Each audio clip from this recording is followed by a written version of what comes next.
Major problems on primary day in Georgia. Voters were stuck in line for hours yesterday because of a shortage of voting machines and ballots. NBC News senior business reporter Ben Popken joins me now. And Ben, what happened yesterday? Well, long lines, issues with those unfamiliar new multi-million-dollar voting machines and check-in procedures, and short-staffed and consolidated polling locations greeted primary voters in Georgia yesterday. They braved pandemic conditions in order to cast a ballot, participate in democracy, cast ballot in the state Democratic primary. All these factors creating a sort of a chain reaction that left voters frustrated, standing in line for hours, and mainly in Fulton and DeKalb counties, which have significant Black and minority voter population. All this pouring salt on unhealed wounds in a state where Governor Kemp narrowly beat Stacey Abrams in a race that was marred by accusations of Black voters being unfairly removed from polls. And all this happened against a backdrop of protests and upheaval over systemic racism sparked by the death of George Floyd, heightening scrutiny and fanning those tensions even higher. It was a tough day for democracy in Georgia. Ben, there's now an investigation into what went wrong. What do we know about that? Sure. Both Secretary of State Brad Raffensperger and the Georgia House have launched twin investigations. The Speaker has cited anecdotal reports of malfunctioning machines, locations running out of provisional emergency ballots. But Raffensperger is really focused on the training issues and has some harsh words for some of the local poll workers and county officials who are responsible for it. But his office was the one who oversaw the contract awarding to the machine vendor Dominion Voting Systems and its e-pollbook subcontractor, Knowing, which had some of the check-in issues that exacerbated some of the long line issues yesterday. And the prospect of these twin investigations show it won't be easily resolved. The secretary, he had harsh words for those local officials. It's not the machines. It gets back to training and communicating. You know, we've got the reports that people inserted the cards upside down. And so that it gets back to the employees didn't understand the system. So what were they doing for all these months? All of a sudden they wake up and they say, let's have an election on Tuesday? They'll be working very hard to work with manufacturers and election officials to iron out these kinks. I'm sure we'll see more push for absentee and vote by mail come November. Allison. Ben, this isn't the first time that Georgia's had problems at the polls. What are election officials doing to make sure things are okay come November? Well, those investigations are going to hopefully uncover some of the root causes of the issues. You're going to see a lot of conversations happening between the Secretary of State, those local officials, and the vendors. And the thing is, though, this is, like you said, not the first time. These issues actually happened back in as far as November 2019 when they were doing a test in some smaller counties. We saw issues with voter access cards being entered in backwards, the poll books not being programmed correctly. There was issues with delays in some areas. Others completely were flawless. But the question is, why weren't those issues that troubleshooted in those other counties before we rolled it out to the full state? Ben Popken, great to have you on. Thank you so much. Thanks for having me. More people are expected to vote by mail come November, and that could mean we won't have a winner on election night. NBC News national political reporter Sahil Kapoor joins me now. And Sahil, are states ready to handle a potential surge of mail-in ballots? And what are they doing to prep for it? At this point, Allison, they are not ready, according to the experts I talked to. There's going to be a massive increase in mail-in ballots, especially in key swing states like Michigan and Pennsylvania that don't have a long history of this. So what states are trying to do is they're trying to stock up on postage and envelopes. They're trying to get the resources they need, including high-speed scanners to process these things. It's going to be a massive undertaking alongside the rules that they are changing, such as allowing no excuse absentee ballots. In other words, people can vote by mail for any reason. They don't have to be out of state like they typically had to. But for states that are going to, likely be as important and as close as Michigan and Pennsylvania, they have a long way to go between now and November in terms of being able to process those ballots efficiently. And the experts I'm talking to, again, are saying that there's no way at this point, unless those states change the rules around mail-in voting, that they're going to be able to count them all on election night. So we may not have a winner announced for several days. The president President Trump has said that more mail-in voting would increase the chance of voter fraud. Is this a valid concern as we head into November?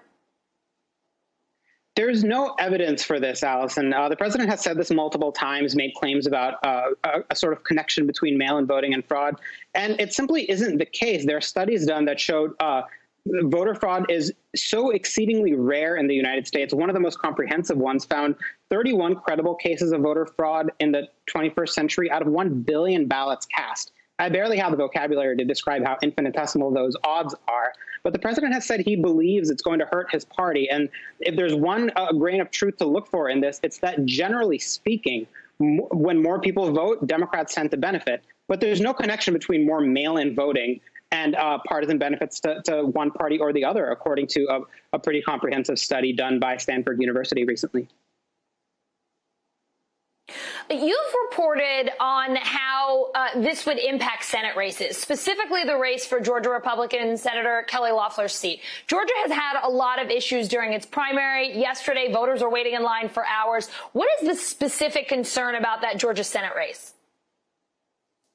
Yeah, what we saw yesterday in Georgia is definitely a warning sign for the fall, given that Georgia is likely to be a competitive state in the presidential election, but also the Senate level. There's not one but two Senate seats up for grabs in Georgia, and this could tip the balance. Now, with the Kelly Loeffler seat, that is going to be a special election that's going to be held on Election Day. It's a jungle primary where every candidate is on the ballot together, regardless of party. And the election forecasters say the sheer number of candidates means this election is almost certain to go to a runoff. When is that runoff going to be held? It's January 5th of 2021. And this could be a majority-making seat. In other words, this race could determine which party controls the Senate. So if that is the case, we may not know until January of 2021 which party controls the Senate. All right, Sahil Kapoor, thank you so much. Thank you. Up to 1,000 people a day still dying from the coronavirus as parts of the economy begin to reopen. 19 states and Puerto Rico are seeing a spike in cases. NBC News correspondent Tom Costello has more. Yeah, good day. So the pandemic has been out of the headlines for the last week or so, but it's just as serious, if not more so. Now approaching 2 million confirmed cases just in the United States.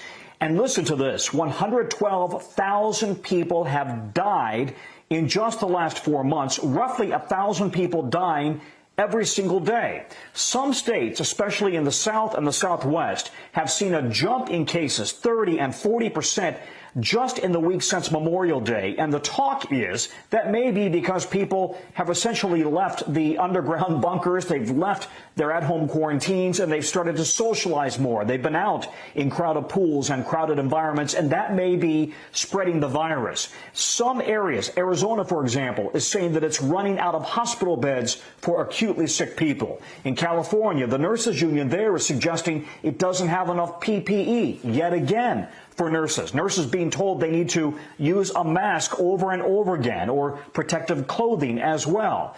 The concern here, according to the pandemic experts, is that this virus does not appear to be slowing, or the number of cases is not dropping. In fact, it has plateaued and even starting to increase. So as we go through the summer months and more states allow for people to get out, whether it's the Navy Pier in Chicago, the Mall of the America, of course, in Minneapolis, or beaches in Miami Beach area. The concern is that these cases are now starting to swell again, more people rather being exposed again, and it's becoming more and more of an acute health situation, even as we've started to take our minds off of it ever so slightly, because we have been focused very, very significantly so, and justifiably, on the situation involving the protests in the streets. So pandemic experts are issuing the warning, please be careful, please wear a mask and socially distance. We'll have much more on all of the platforms for NBC News throughout the day and tomorrow. Back to you. Migrants detained at an ICE facility in Arizona now worried that they have been exposed to the coronavirus. Many of them claim they were forced to clean COVID-19 infected areas without proper protective gear. In a letter obtained exclusively by NBC News, they wrote, "This is a life or death situation." NBC News correspondent Julia Ainsley joins us now. And Julia, what else is in this letter? Well, it's a really shocking letter, Allison. This is from 70 immigrant men who are in the La Palma detention center that holds over 2,000 immigrants, most of them who were just waiting indefinitely because their asylum hearings have been postponed due to the coronavirus epidemic. So they've really been given two choices. They can either give up and go home, often back to violent situations and places that they were leaving to claim asylum here in the United States, or they can stay in this detention center where they say they are improperly exposed. For a number of reasons, really. One of them, the one that stood out to me the most, was that they are used to clean and work in the kitchen. Until the kitchen shut down in mid-May, they were asked to stay there despite their concerns about the virus, despite the fact that that's a place where immigrants congregate when they are not socially distant and they share the same surfaces, and there's coughing and there's sharing of utensils, that kind of thing. They weren't given any protective equipment. They were told to stay in the kitchen, and when they protested, they were threatened by throwing some of those people into solitary confinement, they say in the letter. Two other Ecuadorian men were asked to clean the nurses' station, to take out the trash in rooms where sick patients had been seen. And they're not just saying that they're overall concerned because there's coronavirus out there. They're saying there have been, and ICE has confirmed, over 70 confirmed cases in this detention facility alone. Julia, this particular facility in Arizona has one of the highest coronavirus rates in the country. Do we have any sense of what kind of actual protection, access to masks, things like this folks there have, if at all? So it seems like it was little and it was late. This particular set of men who wrote this letter were in the one tank. They split them into groups of cells that was not infected at the time, but they were very worried that they would be because they were only given 2 cloth masks each, and that was in May. Before that, they really had something much lower, much less effective, and still they're not able to get new masks. And they say that guards are walking from those infected tanks into theirs. Oh, okay. Has ICE responded to this letter? What are we hearing? You know, they're not responding. They just say that they don't want to comment on ongoing litigation because there is litigation pending currently. There was just filed 2 days ago about this particular detention center for 13 migrants there, who also say that they need to be released in order to protect themselves from the infection. All right, Julia Ainsley, really shocking letter. Thank you so much for sharing it with us. Really a sad thing to see and hear there. Thank you so much. Thank you. Hey, NBC News fans, thanks for checking out our YouTube channel. Subscribe by clicking on that button down here, and click on any of the videos over here to watch the latest interviews, show highlights, and digital exclusives. Thanks for watching.